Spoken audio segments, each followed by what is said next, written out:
Oh, Batman!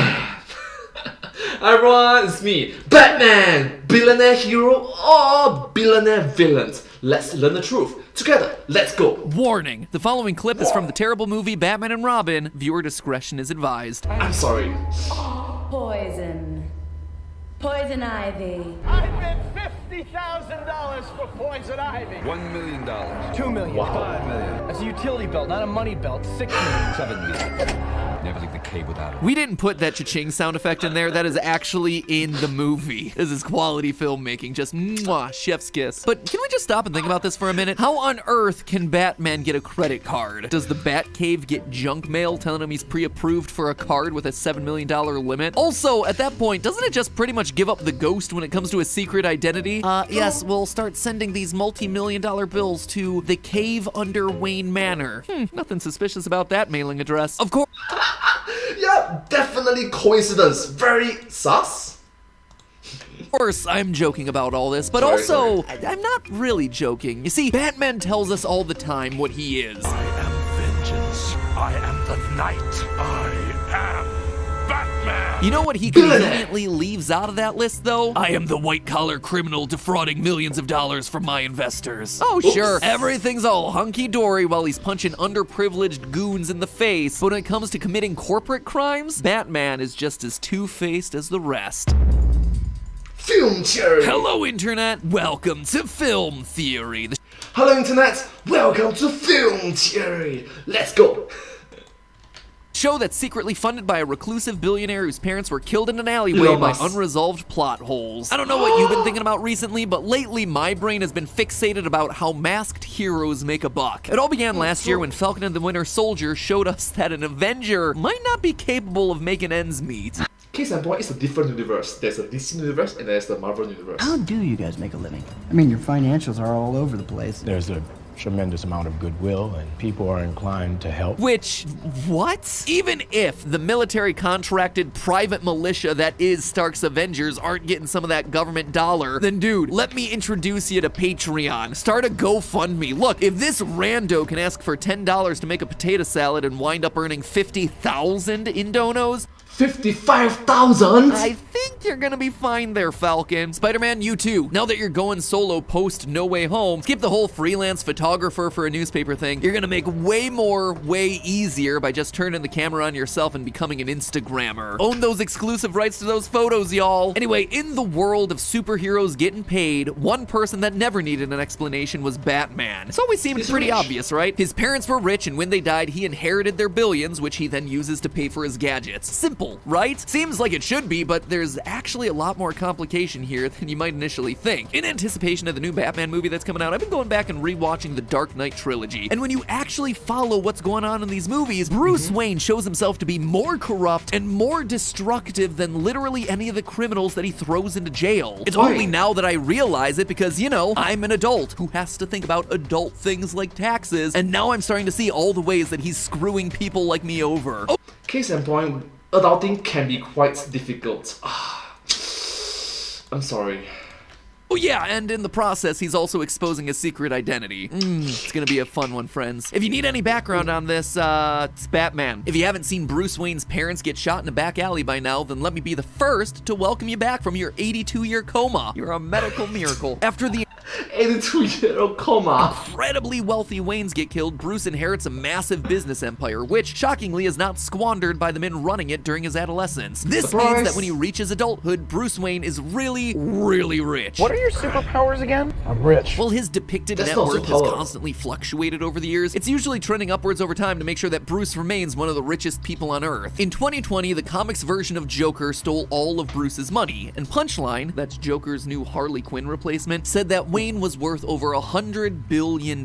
Surprisingly, that's only half of Jeff Bezos. Is there a joke to be had there? I don't know, I'll let you fill in the blanks. The problem I'm talking about, though, isn't the $100 billion, it's that in the very same comic, Punchline points out that Bruce doesn't personally own that much. Instead, he keeps all that money in shell corporations to secretly move it around and mask his vigilante activities. Which, think about it, it can be very, very weird. This started to raise some red flags for me. a lot of gray areas. See, I'm interested in the films, and wouldn't you know it, but this exact same money scheme is explicitly talked about in Christopher Nolan's Batman Begins. The company went public a week ago, and I bought most of the shares through various charitable foundations and trusts and so forth. It's all a bit technical, but the important thing is that my company's future is secure. Here's the thing, those lines make it sound like Bruce Wayne actually owns Wayne Enterprises, but when you look at the reality of the situation, that is far from the case. You see, as we just heard, Wayne Enterprises just went public. That means it isn't just owned by the Wayne family or their small pool of investment backers anymore. Instead, the company is now owned by thousands of shareholders, all of whom have chosen to invest their money into the company after perusing Robinhood for like 5 minutes.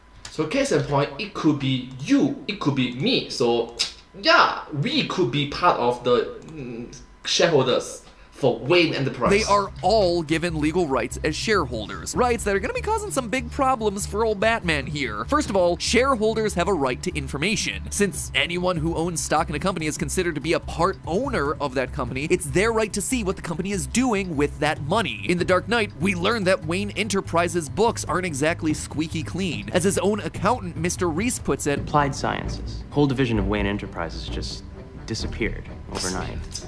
I went down to the archives and I started pulling some old files.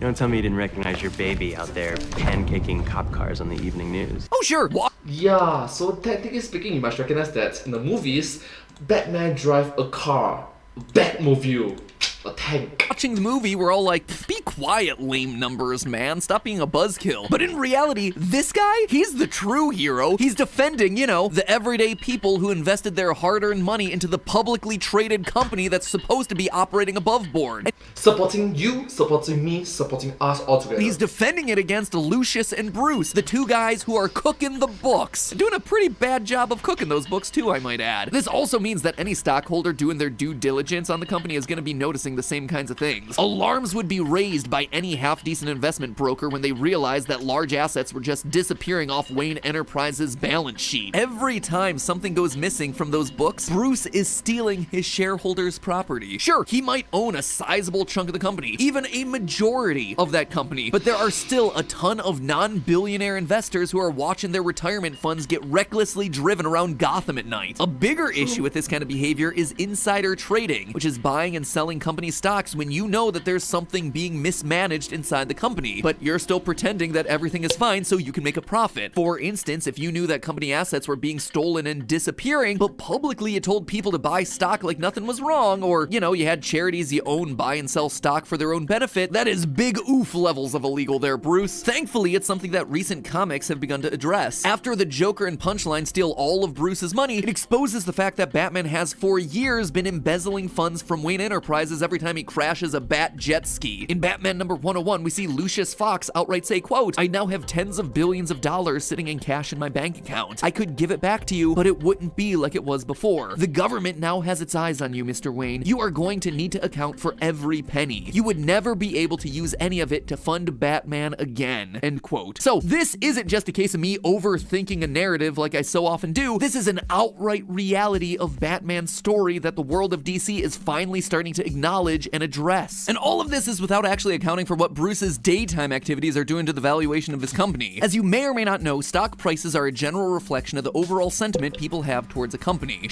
So case in point, let's split it into three. There is the bad, there's the neutral, and there's the good. And I'm just thankful that Matt Pat mentions about the insider trading. It's just bad. But unfortunately, how do you punish? How do you catch them? How do you...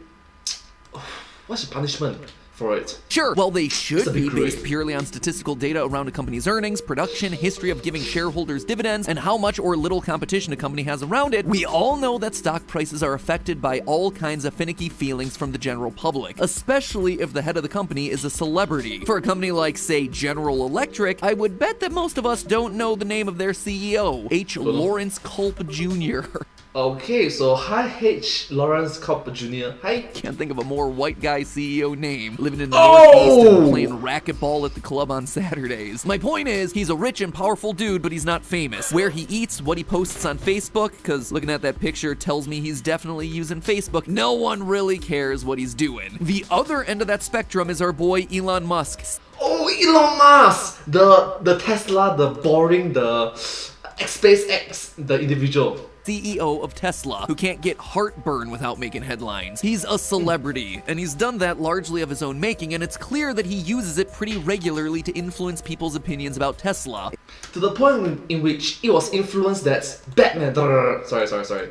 It should be, Iron Man was influenced by the behaviors of Elon Musk. And by proxy, its stock price. A tweet about solar roofs, stock up 3%. Tweet about how the stock price is too high, down it goes 10%. Is what he's doing technically illegal? No, it's a gray area to say the least. If you do something that knowingly affects the price of a stock, but you either buy or sell the stock right before or after it happens in order to make yourself money, that's illegal, because you're manipulating the stock price yourself. Elon is a person strongly involved in Tesla's business, aware that his actions both online and offline will move the stock price, affecting thousands of individual stock portfolios, retirement incomes, etc. And he chooses to make publicly controversial moves anyway. Anyway, I'm not going up against the world's richest man today. Versus Elon Musk! No, I can't do that. No, you can't do that. He's just too strong, too powerful. Today. Who knows what dumb content decisions I make down the line. Anyway, I'm not doing it today. The point is, Batman is not a Lawrence Culp Jr. Batman is an Elon. The movies show consistently that Bruce makes headlines every time he gets himself a new girlfriend, does something irresponsible in one of his sports cars, or donates money to whatever the charitable organization of the moment is. Probably a charitable organization that he already owns and has gifted Wayne Enterprises stock to. His actions impact people's overall perception of the business that bears his name, Wayne Enterprises, and his actions are always for the worse. It tanks the stock price of the company. So let's say that you make headlines by burning down your mansion, and then you use those tanking stock prices to buy up your majority share. Now you're treading on some very tricky legal territory. And oh wait, that's exactly what happens at the end of Batman Begins. But the important thing is that my company's future is secure. Speaking of insider trading, Bruce's use of charities in all of this is, again, pushing the boundaries of legality. Surprisingly, using charitable foundations as puppets for your control is totally legal, so long as Bruce is doing his taxes correctly. But using those charities to hold stock so he can regain control of his company? Yep, that's where things get dicey. Yes, it get dicey, kind of messy, and a lot of gray areas to punish. No, to congrats. No, you don't know what to do.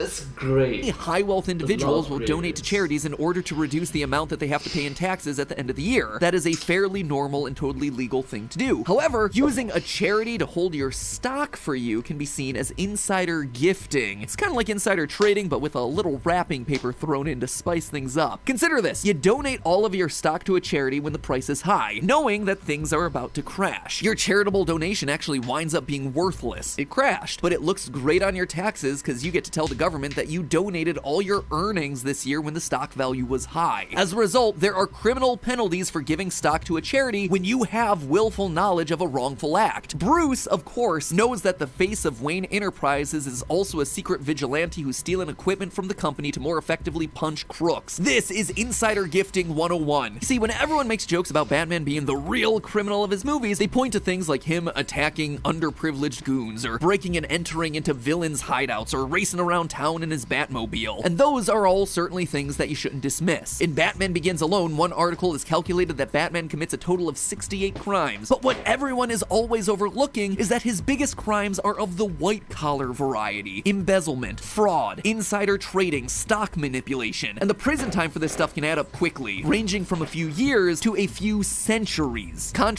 Yes, centuries. That means you'll be imprisoned for hundreds of years. You will never see daylight ever again. To popular belief, billionaires can wind up in prison. Take the cases of Bernie Madoff and Alan Stanford, two men famous for massive Ponzi schemes that wound up stealing billions of dollars from their investors. $7 billion, $65 billion.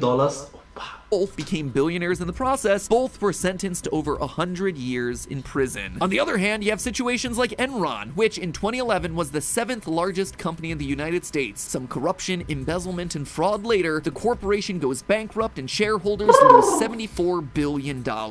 Multi-billion dollars involved. For that, the CEO of Enron, Jeff Skilling, only received 24 years in federal prison and got out after 12. So that's not fair. That's literally not fair. You literally destroy hundreds, thousands of people's lives and that's not fair. Like I said, punishments for this sort of stuff can range a lot. But it's likely that if Bruce were ever caught for all the stuff that he does, he'd serve much more time for his business crimes as Bruce Wayne than he would for all his non-murdery vigilante crimes as the Batman.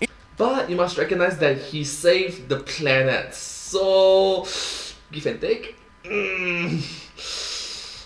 He did save the planet, Justice League. In short, make some changes, Bruce. Wayne Enterprises is a publicly traded company and not just your personal piggy bank. Not anymore, sir. And until you decide to do that, I'm listing Wayne Enterprises stock as a very strong sell. Heck, you might even want to short it, but that's a story for another day. But hey, that's just a theory. A film theory. And cut.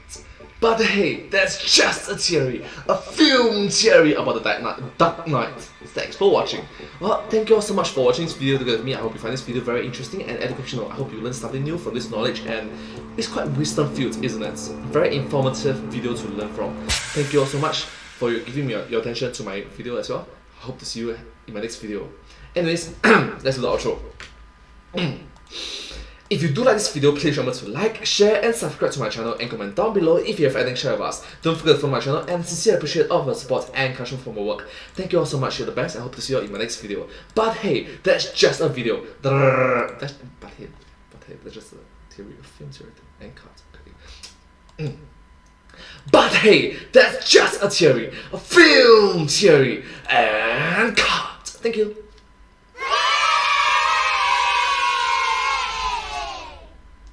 And I hope to see you all in my next video. Bye bye! Subscribe! Thank you.